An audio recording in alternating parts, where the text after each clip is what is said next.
when we use hydrogen in a fuel cell, then we will get electricity back. That's what we want to have. But we also will get heat at around about 60 degrees centigrade. And this heat we store in big water buffer tanks, and then you can use it either for showering, for example, or in some regions for heating up a house or a building, because that's the same heat level. And for one project, it was on Sao Tome. We looked at drying cacao beans, because the heat would have been sufficient for drying cacao beans or even coffee beans. And so if you have heat at a certain level, you can use it for some purposes. And you always have to look what is your need for heat. Hi, Markus. How are you doing? Hi, Ravina. Thanks. Fine. I'm so excited to have you here and dwell into what Ostermeier Hydrogen Solutions is doing. But to start with, is there anything that has happened at Ostermeier that you would really like our readers to know about? Something exciting that must have happened in the past 6 months? Any new deal that you're probably coming around with? We are very lucky that we have always new deals. So from time to time, we recently had a new deal. Just 2 weeks ago, we are delivering a bigger system to a university in Germany, to Aachen, which is comprising of a containerized solution. And inside there is a 30 kilowatt electrolyzer, 16 kilowatt fuel cell, and the complete storage solution. And that's what we are doing, more or less. So our focus is on a very local level of hydrogen solutions. And that's the reason why, depending on the point of view, our electrolyzers are rather small. So not this big electrolyzers that are in the news all the time, but rather small, because our focus is on a very local use case of hydrogen. And yeah, so we are happy to have more and more projects and get new offers from time to time, new customers buying our systems. All right.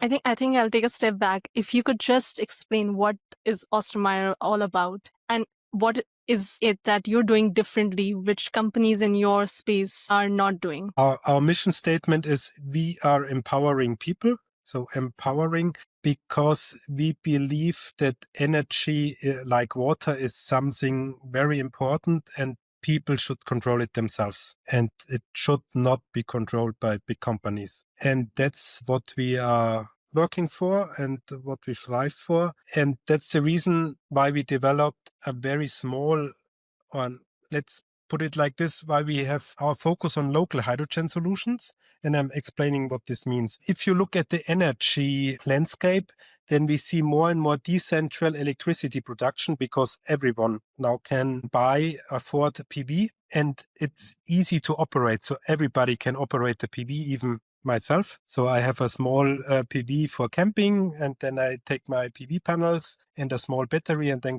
I can go camping. So everyone can use PV, and even batteries have become very cheap and very simple to use. And that's our aim, to do the same with hydrogen. Because there's one thing with electricity, you have to consume it when you generate it. So if you have your PV panel and you get electricity because the sun is shining, you have to use it at this point in time, because otherwise it's gone. Yeah. So it's not like filling water in a bucket and carrying it around. To put electrons in a bucket, carrying it around, this doesn't work that good. Batteries are a good solution to store electricity from day to night. But if you really want to store energy over a longer time period, there is no good solution at the moment. And so we said, okay, I have very decentral electricity sources. We know it's difficult to store electricity. So why not come up with a solution to store electricity over a longer time period? And our answer to this is hydrogen, because hydrogen is the easiest chemical substance you can produce yourself, because you only need electricity and water, and then you can produce hydrogen. And the only thing is that it has to be affordable, so that everyone can do this, and everyone can do this on a small scale. And that's the reason why we are focusing on local use of hydrogen. And that's the reason why we're producing rather small electrolyzers. So our smallest electrolyzer has about 2 kilowatts. So you can produce 45 grams of hydrogen per hour. And for example, to drive a hydrogen car for 100 kilometers, it takes you 1 kilogram of hydrogen to do so. Okay. So if you can produce 45 grams, then you see you have to produce a lot of hydrogen until you can fill up a car. So this means it's really very decentral, and some people really can work with hydrogen. So we have customers who need hydrogen because they need it for some industrial processes. And up to date, they had to buy hydrogen like at the big dealer, and then they get hydrogen in bottles. And it's much easier for them to buy an electrolyzer to produce it themselves, because then they're independent from everything. They can use their own PV electricity. They store it locally, no transport, no dependencies anymore. So they can do it completely on their own.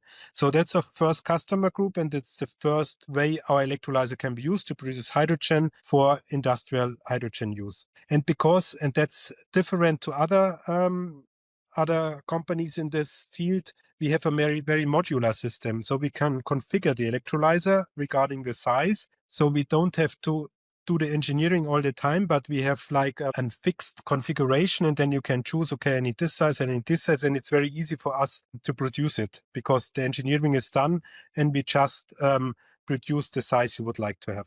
And the other thing is that besides those people needing hydrogen, we have the people, as I said, electricity is difficult to store, who want to use hydrogen to store it for a longer time. And there we take the electrolyzer, we add some type of hydrogen storage, which we buy from partners, and then we add some type of reconverting the hydrogen back to electricity and heat, like a fuel cell or a combustion engine. So both ways are possible to take the hydrogen at a much later point in time and to produce electricity and heat out of it again. And the important thing is, because we're on a so local context, we can use all the heat. So we can use the heat being produced by the electrolyzer, and we can use the heat being produced by the fuel cell.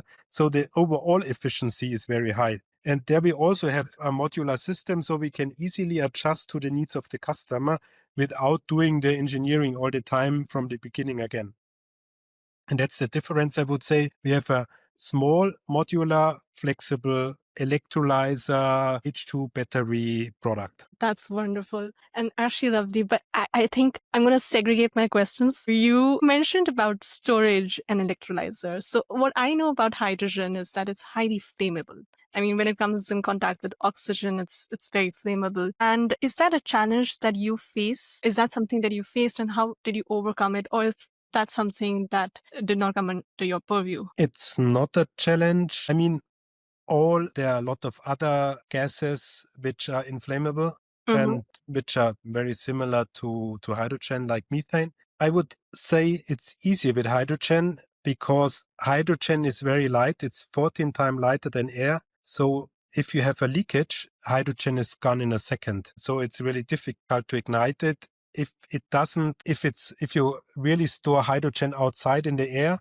because of the natural ventilation, you can be sure that hydrogen, if you have a leakage, hydrogen is gone immediately. And so you always will dilute it enough that you never will get the risk to get any explosion or anything else. And you would have a flame up front anyhow. So no, it's not a very major topic for us. And what we do nevertheless is we have hydrogen sensors and safety measures. So as soon as we detect a leak, we will make sure we dilute the air in the room and we switch off certain valves so that there won't be any hydrogen supply to this room anyhow. And most of the hydrogen we stored is outside. And so this is not a problem.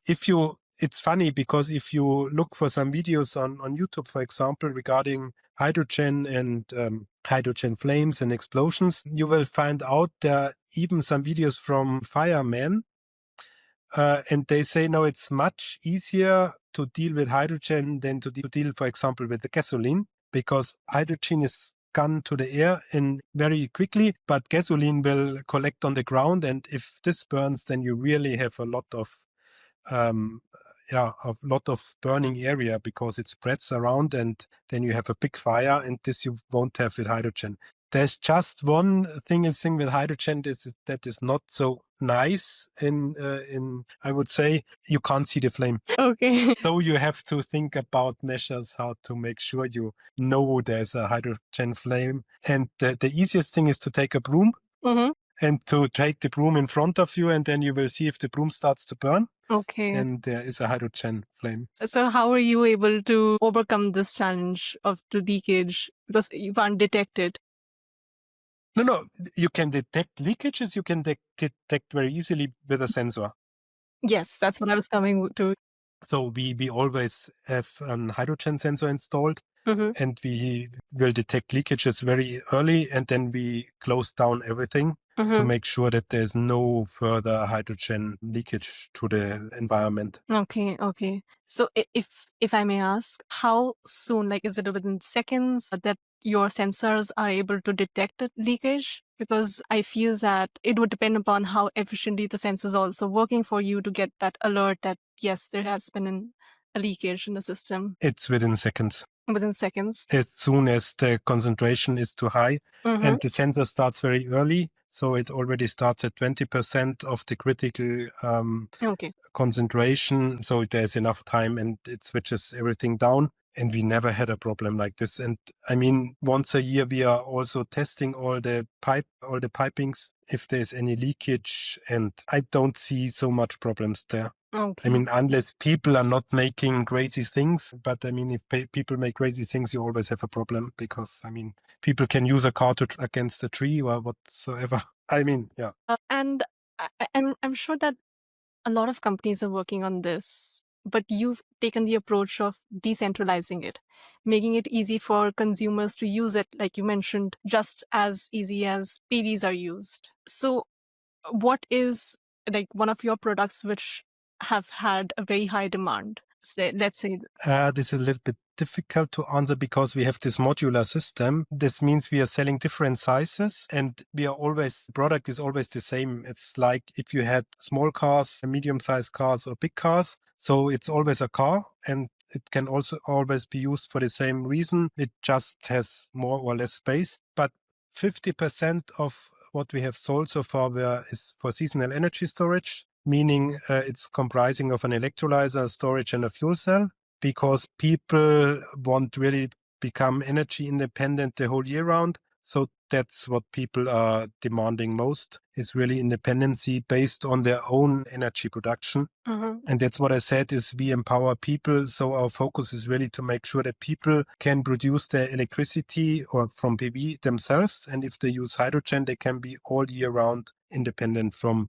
any grid connections. Okay. What I read about Ostermeyer was that mostly like labs, they're the ones who are using who are your end consumers. And when you talk about people, is it somebody like you and I who are using it, who can use it, like similar to what you had mentioned about the PVs? If you could just elaborate on that. It's people like you and I. The thing there is that the price is a little bit too high still. Mm-hmm. So people who are buying this, I would say a little bit enthusiasts. They want to be on the forefront of new technology. Mm-hmm. And most of those people have a little bit more money, so they can afford to install a complete system. But in the end, it would be people as you and me, and we are working to bring down the costs. And it's like with many innovative technologies. So the early adopters are most people who can afford it and really want to have it. And they make sure that it becomes a reasonable price, available at a reasonable price for other people. I mean, if you look at electric cars, so the first electric cars were really very, very expensive. And nowadays you can get cars which really have a reasonable price. And I would say this took maybe 10 to 15 years. Mm-hmm. And I guess it will be the same with hydrogen until the prices are dropping. But we see some movement there. So it's getting cheaper. And you can see the same with PV. I mean, PV in the 90s, when it was developed the first time, it was really expensive. Mm-hmm. And nowadays, I mean, everyone can afford PV, and it's easy to use. And yeah, I mean, development is still ongoing, but I would say this is a very major mature technology. And hydrogen still has some way to go. Okay.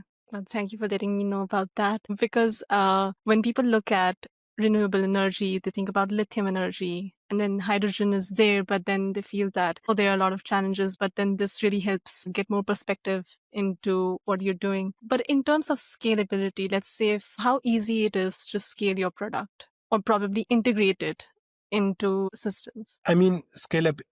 Our focus is small, so small and Yeah. decentral.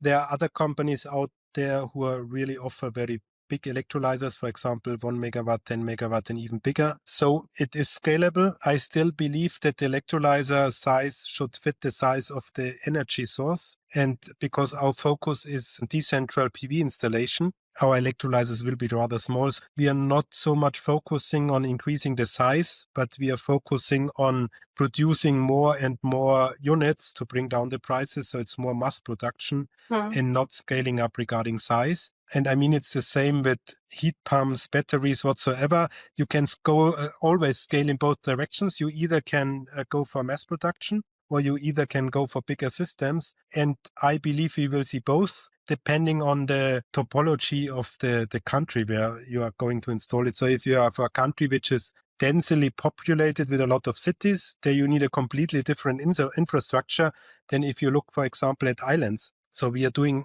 one study project now for Cook Islands, which is a small island near to New Zealand.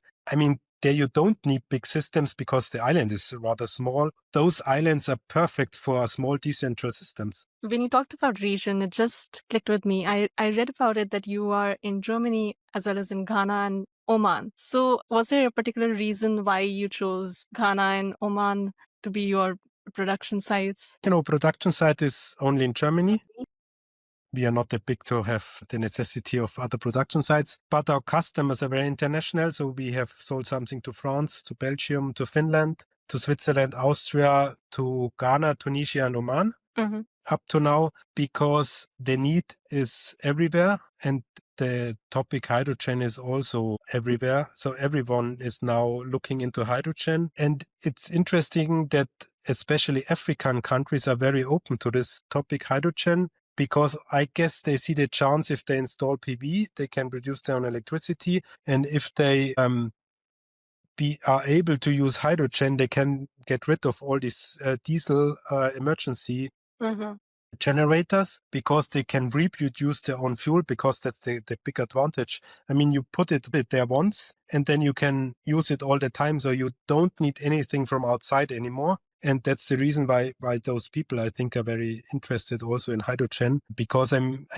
outside Europe, and even in Europe, the infrastructure is not that dense as we are used to it in some regions of the world. Because there are some places where that are not as densely populated. That's right. That's true. But it's very interesting to know that there's a high demand of hydrogen from the African countries. I wasn't expecting to learn about that, but that's interesting to know. So in terms of infrastructure, like you mentioned, producing electrolyzers or just producing the product in general. So what were the infrastructure challenges perhaps that you faced, if any? We have two options. Either we put all our systems in a building or we use a container, because a container is just a building, similar like a building. So it's the same principle. And if you have a containerized solution, so now we have a project for Ghana, which will send to Ghana, I guess, in 2 to 3 weeks. And it's completely in a 20-feet container. So it's very easy to ship and everything is inside of the container. And then we don't need so much infrastructure on site, because we need some foundation and we need electricity for sure, and we need water, and that's it. Yeah. So regarding infrastructure, it's also very simple, because if you put everything in a container, you just put it there and that's it. Okay, that's I can that answers all my questions regarding the why and how you have a competitive edge over other players, because infrastructure, yes, it is a challenge. The storage, yes, it is a challenge, but you've simplified it by containerizing it. And like you said, you just need electricity and water to start producing it. But there was an aspect that you mentioned about how you were able to produce electricity, but also heat. So if you could explain that a little bit more. When we use hydrogen in a fuel cell, then we will get electricity back. That's what we want to have. But we also will get heat at around about 60 degrees centigrade. Okay. And this heat we store in big water buffer tanks, and then you can use it either for showering, for example, or in some regions for heating up a house or a building, because that's the same heat level. And for one project, it was on Sao Tome. We looked at drying cacao beans, because the heat would have been sufficient for drying cacao beans or even coffee beans. And so if you have heat at a certain level, you can use it for some purposes. And you always have to look what is your need for heat. Mm-hmm. Because, I mean, in some regions, like in Ghana, they don't need the heat for heating, but for sure they could use it for showering or for supplying hot water for some reasons. Okay. Okay. But how does it work? Like, how are you able to produce heat? It's done automatically. I mean, we have to cool the fuel cell Mm-hmm. because the process is running at 65 degrees centigrade. So we have to cool it by water, and it's a closed circuit. So we have an internal circuit where we have circulating water, and we have an external circuit where we get cold water all the time. And then it's just the usual way how to get heat out of a system. You have a heat exchanger.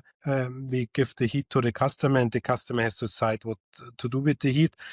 Because otherwise you would need an external cooler to cool down the heat, but that's a waste of resources. So it would be much smarter to use the heat for some reasonable use case. Okay. So I was just thinking about it, like places like maybe Africa, or if I take India, for example, which are scarce of like resources like water, because that's like the main thing that you need for this to start. Is that something that you feel would be one of the caveats here for regions like that? Or is it something that you feel is not much of a caveat? I mean, we have spent some thought on this. I mean, we don't need to in Germany, but for this project in Africa, we have thought about this, and there are some technologies to collect water from the air. Okay. And we don't need so much water. So in 1 kilogram of hydrogen, you have 10 liters of water. And you will get it back again we just store the water, let's say from summer to winter time,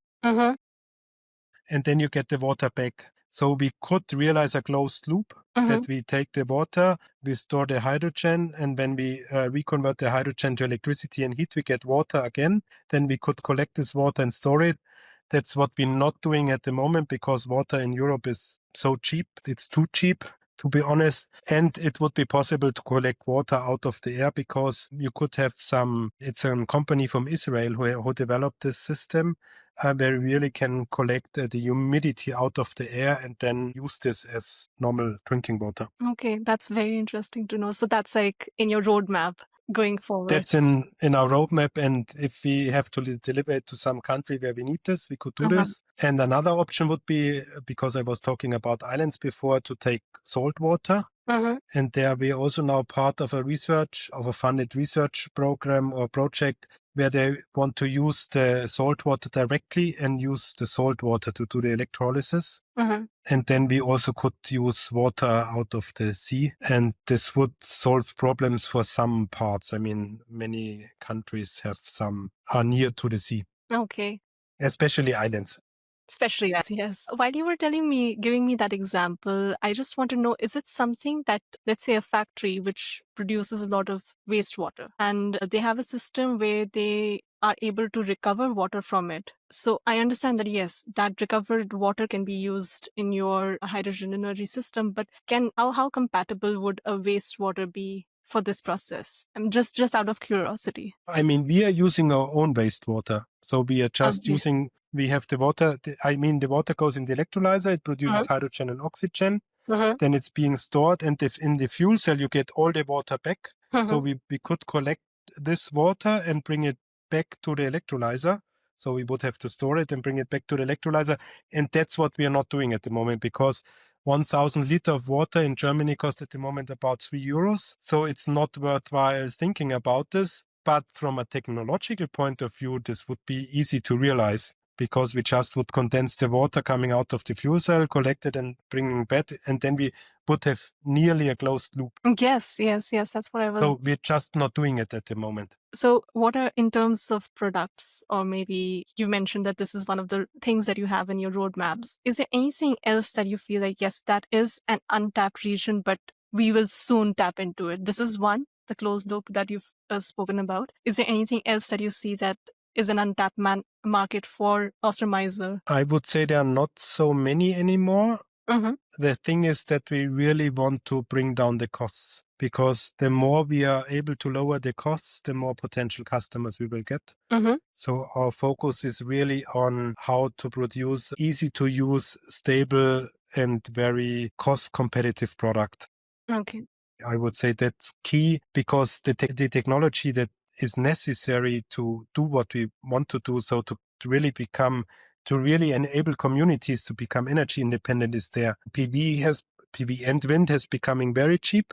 Batteries are very cheap now. I mean, the prices were falling a lot last year. The only thing that is left is the seasonal energy storage, or the long-term energy storage. And I would say as soon as we have a reasonable price, then a lot of people are able to afford it. Okay. Markus, is there an instance where you've seen your product making a difference to a company or a lab? Like any metrics where you could see that, yes, your product could help, maybe in terms of sustainability, energy use, anything that could help us know what the difference in terms of metrics that Ostermeier has been able to produce? I mean, what we save as CO2 emissions, Mm-hmm.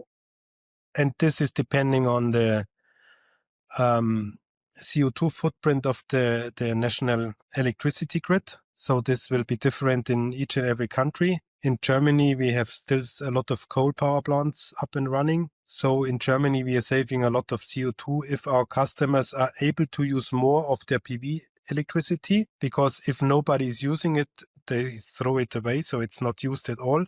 But if they use it for their use case, or if they use it, if they are able to store summer energy to the winter, then they can be really complete emissions. To give a number to this is a little bit difficult. I would say each and every customer could save between 1 to 4 tons of CO2 per year, which doesn't sound much at the beginning, but still, I mean, if we had 1 million plants out there, or 1 million products, then it really would be a lot. Makes sense. And I learned this by asking you a slightly personal question. You, as the founder of Ostermeier Hydrogen Solutions, you've been working on this for a very long time. The company, yes, you were like founded in 2021, but you've been working on this since, I guess, roughly 10 years or so. So what was like the driving factor? And I'm sure that there must have been days where you were trying to achieve something and you just could not. But then what kept you going as a founder? I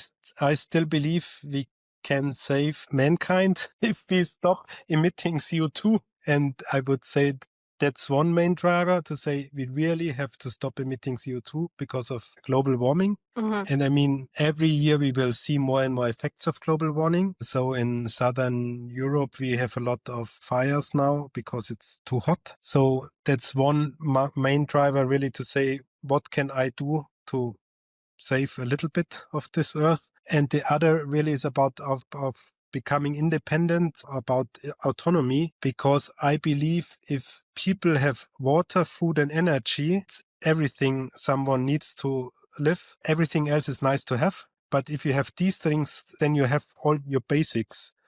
And I would say, okay, as I'm an engineer, food and water is not so my area, but energy is, because I'm in the energy business for many years now. And that's the reason why I said, okay, what would I have to do that people really can become independent regarding energy? And this helps a lot. If you're independent, you don't have, I assume you would have less conflicts, because if everybody has enough water, food and energy, then there is no reason, or let's say less reasons why to have conflicts with other people. Thank you for that answer. And thank you so much for your time, Markus. It was lovely having you here. And I got to learn a lot about what you're doing, more than what I think I would have found out otherwise. But thank you so much for your time. Thank you very much for having me, and it was nice talking to you.